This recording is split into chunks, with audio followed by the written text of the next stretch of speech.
the cakes. How did you spend it? And if you can tell us what maybe your birthday wish was? Well, I spent it with my family. I went back home to my hometown, San Sebastian, and I had all the family there with me. So it was a really weird way of celebrating it. A little wish, maybe, that there's a... It's a secret. It's a secret. You can imagine it, but it's a secret.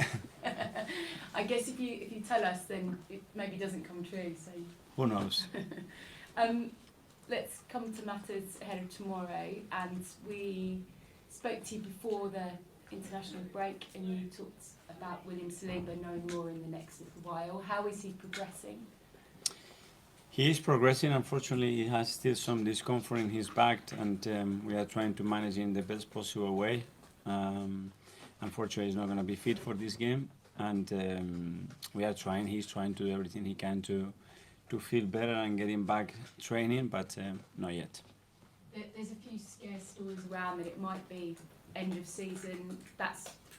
I know you don't like to put a time on it, but you're hopeful of seeing him before then. Yeah, I am very hopeful, and he is as well. Back injuries are a bit tricky, how they evolve with the load that you put as well in certain areas, but he's very positive about it. Medical staff are positive about it. Let's push it every day a little bit and see how he can cope with that and how the pain develops as well.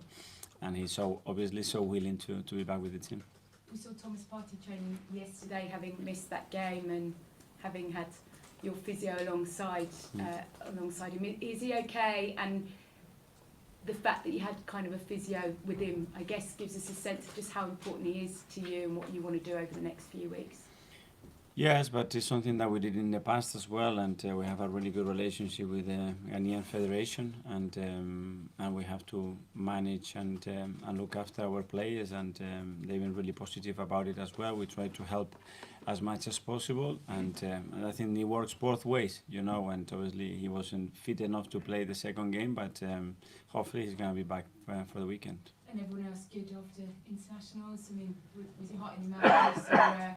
Rodri going for that tackle on Odegaard? These things happen in football when they play against each other, but the rest of them are all good. Okay, and another Manager of the Month award for you, your fourth of the season, I think it is.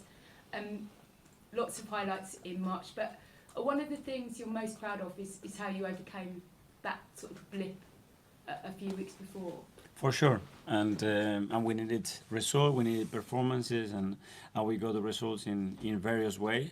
Some games we had to really react and push ourselves to the limit to get those results. In other ones, we were really dominant. Okay, we were really dominant, and we won the game with a bigger gap. So we have to continue to do that every single day to try to play better, and against Leeds it's going to be the same case. And the moment of March for you, which moment was it? The moment of March? Yeah. Bournemouth, maybe? Yeah, probably the goal of reason, that moment and that celebration, that hype that we all had in that moment. But I'm especially pleased with the consistency that the boys are showing every single day, to the way they train, the way they behave, the way they are playing, to have that willingness and that hunger to keep winning and winning and winning.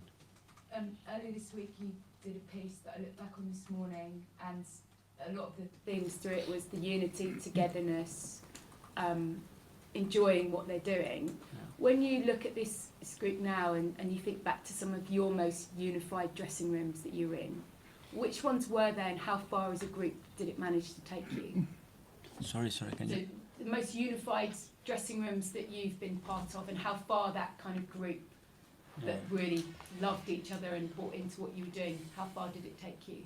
I don't know, I wouldn't like to compare it, honestly. I think I'm extremely proud and happy to have and develop the group of players and staff that we have together, and it's an absolutely joy to work with them every single day.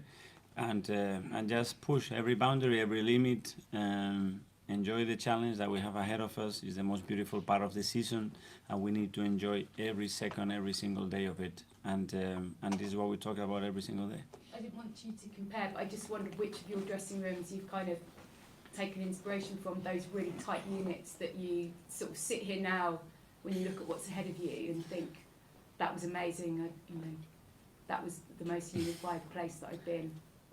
I don't know. Probably it's the one that I was when I was 15 years old and I was in Barcelona and we had 13, 14, 15-year-old boys, and then some of them they've been incredible, successful football players.